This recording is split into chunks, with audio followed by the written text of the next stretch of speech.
Finally got my car back.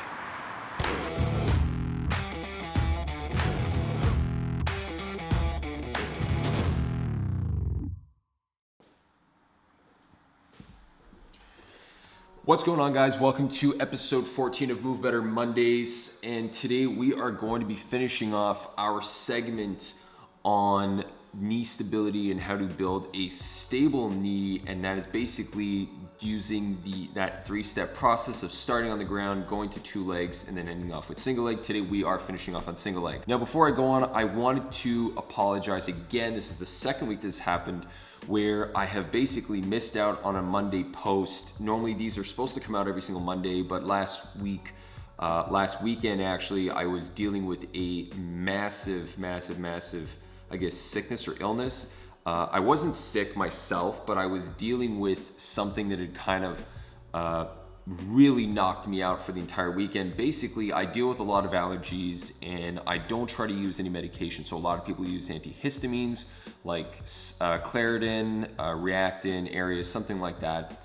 But because I want to try to avoid that as much as possible, I try to look for natural remedies or natural sources that are going to help dampen the symptoms. And naturally, the ones that I usually use that are actually very effective are basically that sinus rinse, which is a salt solution that cleans your sinuses. And the other one I started using this year was essential oil. So basically these little things here. Now what you do is you put a couple of droplets in water and then you drink that throughout the day, and it actually dampens the symptoms quite well. Now, the thing that should be mentioned is that I had no idea, probably my fault, but I had no idea that these essential oils actually have a limitation on how many drops you can take per day. So you're not supposed to just kind of have them freely. You can't do that. And I didn't know that. So what ended up happening was I ended up poisoning myself with essential oils. So instead of trying to help the situation, I was actually making it worse. And what that ended up doing was basically knocking me out for about 4 days, where I was basically just bedridden, fever, chills, the whole thing, basically just drinking water the whole weekend, trying to flush it all out. And it took me the entire weekend. It took me basically from Friday till about last Tuesday until I was actually able to kind of like get up and function. But on the bright side of things, I did get my car back, which is something that I've been kind of dying to get back for the last month. Now, for those of you who do know me, knew that I had spoken to you or probably mentioned that my car had gotten into an accident. Well, I didn't get into an accident. I wasn't in the car, but someone basically flew off the highway and hit my car that was right here in the parking lot. As you know, probably can tell, the highway is right outside the front door. So someone lost control of the highway and actually cleared the fence and went right into my car. So basically that was getting repaired for the last month. So now that the first two steps have been mastered, the third and final step is going to be moving up to single leg work. Now, single leg work is really important, but it is not the most crucial phase. It is the most challenging phase. Firstly, what makes this phase so challenging is that we end up sprinting through those first two stages. We try to get through that boring stuff and get to the nice, exciting stuff, all that stability stuff, all that single leg work. It's so much more fun to do, but if we don't master those first two stages, we're never going to be able to continue and lead on to this final stage. Secondly, our base support drops. So we go from being able to be on two legs, which is going to increase that base of support. We bring it down to that one leg, and it actually shrinks that base of support by a lot, which makes it a lot more challenging to perform any of these exercises. And number three, there are significantly more moving parts that we need to control with a lot less points of contact on the ground. So the goal with this phase is to make sure we resolve all three of those problems in that proper order. When we are doing something, it doesn't matter what it is, we'd rather spend more time doing that first phase and being late to get to that second phase than being early and not having mastered it. What we want to make sure we're doing is actually mastering the first phase, leading into that second phase and ending off in that third phase. But if we haven't mastered this phase, we're never going to be able to handle what's going on in this second phase, and subsequently not be able to handle what is going to be happening in the third phase, which is also the most challenging phase. So you can understand why I would say spend an obnoxious amount of time in both these first two phases, master each one before you get to this third phase, or else you're really not going to be getting anything from this, and you're never going to be able to master this and improve that knee stability. Now to solve the second problem, which is So basically going from that 2 leg to that single leg and taking that base of support and shrinking it really fast, what we do is we use progressive exercise to work our way up. So we're gonna head over there and take a look at that right now. So what I'm gonna be doing with this entire step and this kind of portion of the process of this third phase is going to be taking our body from that double leg stance and putting it into a single leg stance. But to make sure that I'm not just going from a basic double leg wide squat stance into a single leg stance, which is a lot harder, what I'm going to do is actually kind of progress my way into it. Now there's a bunch of different ways you can do this. It doesn't necessarily have to be the way I'm showing you. There's a ton of exercises that are gonna give you the same result. It's just about the process and the approach. If your process makes sense and your approach is in line with the objective, you will get there and you will be just fine. This is just the way I do it. This is what's given me the most success, and that's why I'm here showing that to you guys.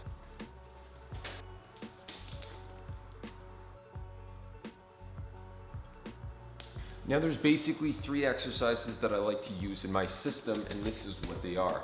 So the first one here is the lunge. Super basic exercise, can be done basically anywhere. It doesn't require a whole lot of skill set other than the first 2 steps. If you've mastered those first 2 steps, the rest of it comes off very easily.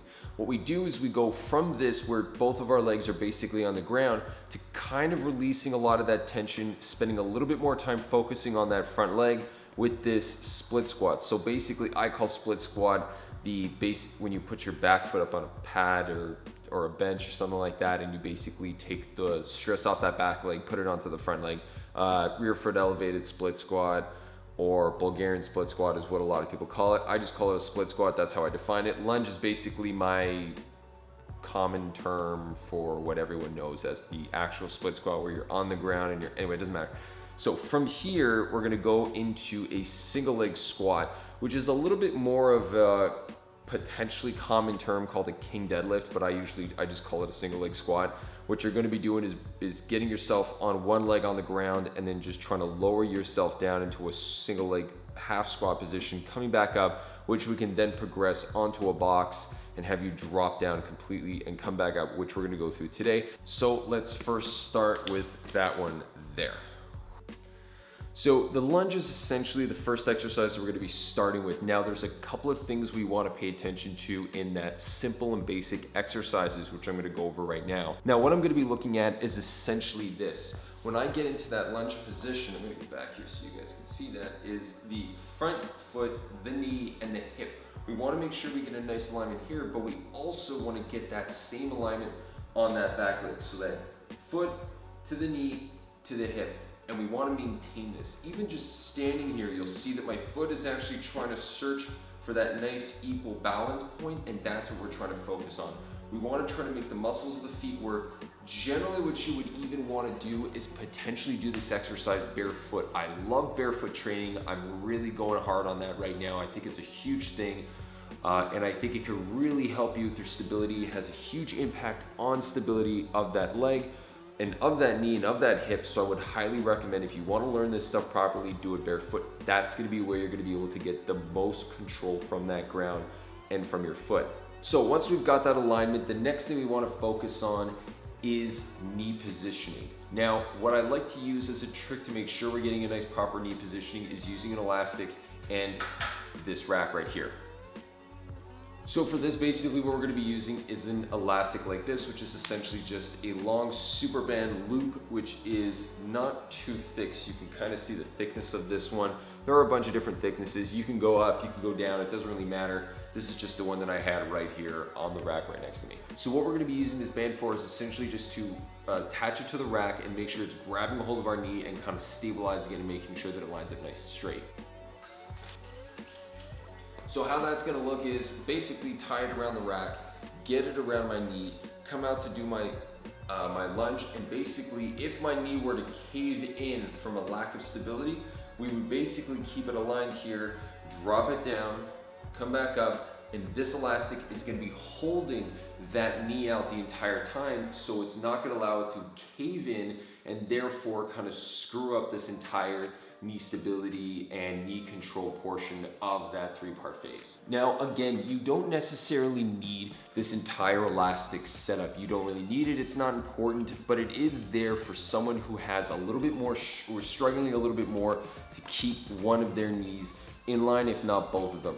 But again, if you're struggling that much to keep it in line, I would recommend taking a step back, going back to phase 2, working your way back up to phase 3, which is this phase, and then trying to not use that as much. But again, it's there to help you out a little bit if you need it. Now, the third thing I want you to really pay attention to is that hip. Now, don't let a straight knee be disguised as good technique. You also want to pay attention to that hip. It's part of that alignment that I was speaking about in the first part, which is what I'm going to show you right now. When we step back into the lunge, if you could see my hip, I've got a nice alignment here, but if I go down, it's very possible to have the hip swing out and actually come outside of this alignment and cause a bend out and then right back into my body. If this is happening, it's essentially just the same thing as having my hip in, but having my knee tuck in here. This is just a shifted position. I'm basically translating it from here, shifting it out there. It's the exact same thing, I've just shifted it out. So it's another thing that you really want to pay attention to, and you want to make sure that you're not really falling into that kind of trend of having that hip fall out and you thinking that because your knee's straight, everything's fine. Now to move into the second exercise. So the second phase, or the second progression exercise that we're gonna be using is the split squat, which is going to require this red pad right here. You don't necessarily need that red pad. You could stack up a couple of weight plates there, put something up there just to get that back leg elevated, left leg, I don't know why I said left leg. That back leg elevated so that your other leg can do all of the work. And so this is what this exercise is gonna look like. Okay, so when we get up there, we're gonna need that back leg up on the pad and then our front leg on the ground rested. What we're gonna do is when we come down, we're dropping down, we're trying to get this aggressive position. So let me turn this back on the side. I'm just trying to get away from this light here because this thing is just killing my picture. Let me try to turn this camera down so you can see right there. Okay, when I drop down into this position, if you notice that my body's in a little bit more of an aggressive position. So I've got this straight line here and this straight line here, following in a little bit more of a tilted forward position. What I'm trying to do is take this exercise and bring it into that single leg exercise that we're gonna be ending off with, that single leg squat. Now, what you wanna maintain with this exercise from the first one, which was the lunge, is those 3 points. The alignment of the hip, the alignment of the knee, and the alignment of all 3 in one straight line. Once we've completed and understood this phase, we've understood this exercise and we've mastered it, we are gonna take this and move it over into our single leg squat. So we're gonna head over to the other side to look at that now. Now, once we've gotten through those first 2 exercises, the third exercise we're gonna be doing is a single leg squat. This is easily the most challenging of the exercises that we will be doing in this entire knee stability component. So it's gonna be the one that's gonna require us to pay the most attention to that positioning and to the positioning of each portion of our body, because it only takes a slight movement and then we've got nothing to really control it and our body's in the bad position that we don't want it to be in. So we need to make sure that we're paying attention to these first 3 things that I mentioned again earlier with the lunge, which was that foot, knee, and hip alignment, the knee positioning and the controlling of it, and the hip alignment as well. There is a 4th thing that we want to pay attention to, which not a lot of individuals notice, is that torso positioning. So from the hip up to the shoulders, we want to make sure that that alignment matches the alignment of our shin bone. If you can maintain that alignment, your body is going to be moving symmetrically the entire way through that exercise, and that's what we're really trying to get out of this. So this is what it essentially looks like. Basically what we're going to be doing is getting ourselves into a single leg position, so lifting that back leg up, then from here making sure that I've got a nice alignment from my foot to my knee to my hip, and I'm going to be dropping down into that squat position and then coming back up. That was a little terrible. I'm going to do that one again for you guys. You're going to drop down into a single leg position here and come back up. So what I don't want to see is as this knee caves in, you can see my knee cave in, you can see my hip swing out, you can see my body try to rotate to compensate for it. What we want to do is we want to make sure we're getting a nice control of all of that entire body, controlling it as we come down and come back up. Now, what you can do to make this exercise a lot more challenging is obviously throw an elastic around both knees, have them try to pull your knees in, you try to force out against it.